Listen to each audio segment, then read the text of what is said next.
Hello, gorgeous soul. Welcome to the monthly October astrology. Oh, what a month. We are deep into eclipse season right now. Yes, we are. What is being revealed? Many things. On the 2nd, we have a Libra solar eclipse. And then later on, we have a full moon in Aries. We're going to look at how we can be independent and unique in our life, and also how to see the truth to form closer intimacy with people. Here's your monthly astrology.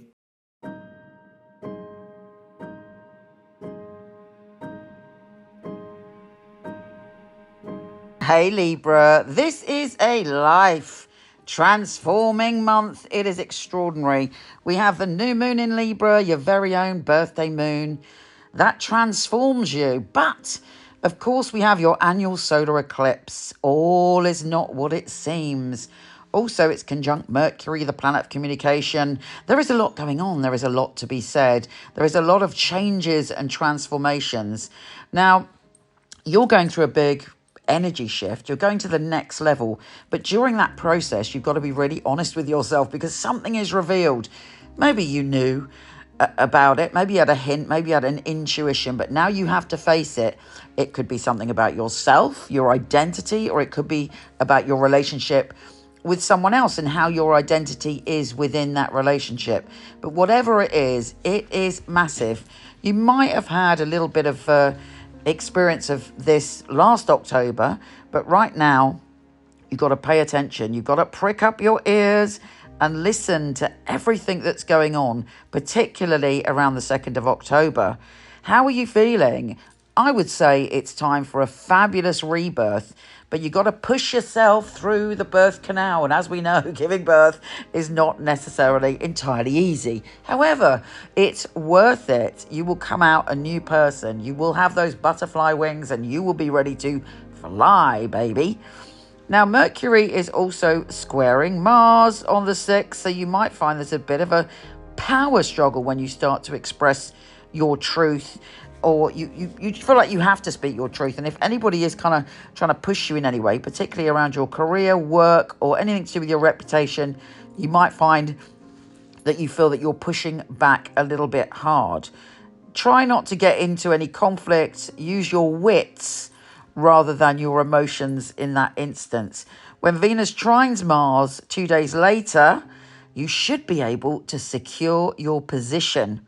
Venus is in a very grounded place for you, and you have security and you can push to succeed around that time. It is fabulous. And also on the same day, we have Mercury in your sign trine Jupiter, the planet of good fortune. So whatever is going on before the 8th, just hold your horses, chill out, and make your move around the 8th. On the 9th, Jupiter is going retrograde, is going backwards. You might find yourself returning to somewhere in the past. You may travel to somewhere you've been in the past. You may want to express yourself or take up learning something that you were into in the past. But you're feeling a little bit more reflective of where you want to go and what you want to do. And you're going to build on things that where the foundations are already starting to be laid. Pluto stations direct. There's still a few things to sort out when it comes to home and family. Where do you see yourself in 2 years, 5 years, 10 years when it comes to home and family? The choice is yours. And you've got to make some decisions. And this has been a long time coming. We have a Grand Air Trine on the 13th, if you include the moon, which I do. And it's a great opportunity where you feel very optimistic and very able to leap ahead. Don't let anything connected to your past or your family hold you back from making the decisions that are right for you. Mercury, which has given you the gift of the gab, is leaving your sign on the 13th. So anything you want to seal, deal, or persuade, get it done before the 13th. But then you're feeling more grounded. You're working on the commitments you've already made, and you're opening up to possibility. When Venus, your ruler, is trine Neptune on the 16th, you may have a great spiritual awakening or an idea about what you truly need to feel safe and secure. And you might find yourself actually opening up to a new spiritual experience or a new spiritual practice. On the 17th, Venus, your ruler, is sextile Pluto. Time for change. I would say, I mean, my goodness, every indication this month that you are making radical and big shifts and changes to find what makes you feel truly secure. The full supermoon in Aries is squaring Pluto, more or less. And again, change. You're really thinking about your relationships. You're really understanding what it is to have peak experiences. Put it this way, what is the best you experience with those that you love? What's the furthest it can go? If you're in a relationship, for instance, and when you visualize how great this particular relationship could be, but it isn't enough, you might think about making changes.